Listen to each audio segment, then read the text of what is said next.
இன்றைக்கி எம்எம் குக்கிங்கில் என்ன பார்க்க போகிறோன்னா முறுக்கு. வாங்க எப்படி செய்கிறதுன்னு பார்க்கலாம். நம்ம முறுக்கு சுடுறதுக்கு ஒரு 2 கிலோ பச்சரிசி நல்லா கழுவி காய வச்சு நல்லா காய வச்சிடணும். ஈரம் இல்லாமல் காய வச்சு எடுத்துக்கணும். அது கூட 1 கிலோவுக்கு 200 கிராம் உளுந்து நல்லா பொண்ணு வறுவலாக வறுத்துடணும். உளுந்து வாசனை வர வரைக்கும் வறுக்கணும். கொஞ்சம் வாசனை வர வரைக்கும் வறுத்துட்டு நீங்கள் அந்த அரிசி கூட போட்டு அரைச்சிக்கங்க. அந்த மாதிரி அரைச்சது தான் இந்த முறுக்கு மாவு. இது நம்ம எப்படி பிசைகிறதுன்னு காட்டுறேன். கூட எள்ளு சேர்த்துக்கணும். சில பேர் ஓமம் சேர்த்துக்குவாங்க, சீரகம் சேர்த்துக்குவாங்க. நம்ம எள்ளு சேர்த்துக்கலாம். எள்ளு சேர்த்தா நல்லாயிருக்கும். நான் வெள்ளை எள்ளு சேர்த்துப்பேன். இந்த மாவுக்கு தேவையான உப்பு போட்டுக்கலாம். கொஞ்சமாக பெருங்காயம் சேர்த்துக்கலாம். மாவு பிசைறதுக்குள்ள ஸ்டவ் பற்ற வச்சு எண்ணெய் காய வச்சிடலாம். நல்லா அந்த பெருங்காயம், எள்ளு, உப்பு எல்லாத்தையும் சேர்ந்து இது கூட கலந்து விட்டுக்கலாம். நம்ம கூட கொஞ்சம் கொஞ்சமாக தண்ணி சேர்த்து நம்ம பிசைஞ்சிக்கலாம் மாவை. வெறும் சுடு தண்ணிலாம் கிடையாது, வெறும் பச்சை தண்ணி தான்.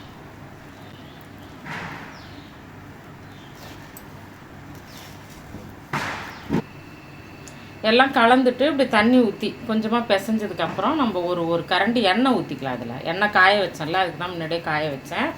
அதில் ஒரு கரண்டி எடுத்து இது கூட சேர்த்துக்கலாம்.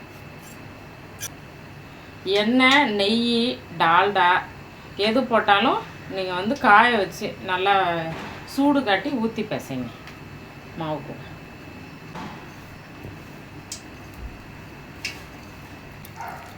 இப்போ நீங்கள் கொஞ்சம் கொஞ்சமாக தண்ணி தெளித்து பிசைஞ்சுக்கோங்க. இந்த அளவு மாவு பிசைஞ்சு எடுத்து வச்சுக்கோங்க. இப்போ நம்ம முறுக்கோலையில் போட்டு புழிஞ்சு பார்க்கலாம். இந்த மாதிரி பிளேட்டுங்க இருந்தால் பிளேட்டில் பின்பக்கத்தில் இப்படி லேசாக எண்ணெய் தடவிட்டு நம்ம அதில் புழிஞ்சிக்கலாம்.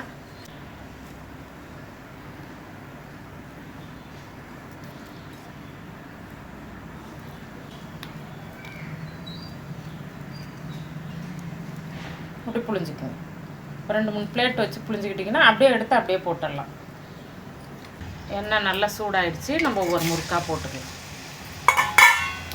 முறுக்கு எண்ணெய்க்கு தகுந்த மாதிரி ஒரு 4-5 முறுக்கு கூட நீங்கள் போட்டு எடுக்கலாம். அது ஒட்டாது உங்களுக்கு.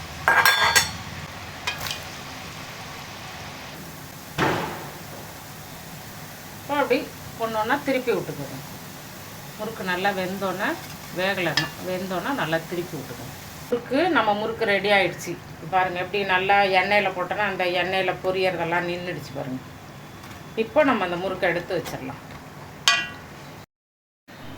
நம்ம வீட்டில் முறுக்கு ரெடி ஆகிடுச்சு. நீங்களும் உங்கள் வீட்டில் செஞ்சு சாப்பிட்டு பார்த்துட்டு எப்படி இருக்குன்னு சொல்லுங்கள். கமெண்ட் பண்ணுங்கள், ஷேர் பண்ணுங்கள், லைக் பண்ணுங்கள். எல்லாத்துக்கும் மேலே சேனலை சப்ஸ்கிரைப் பண்ணுங்கள். நன்றி.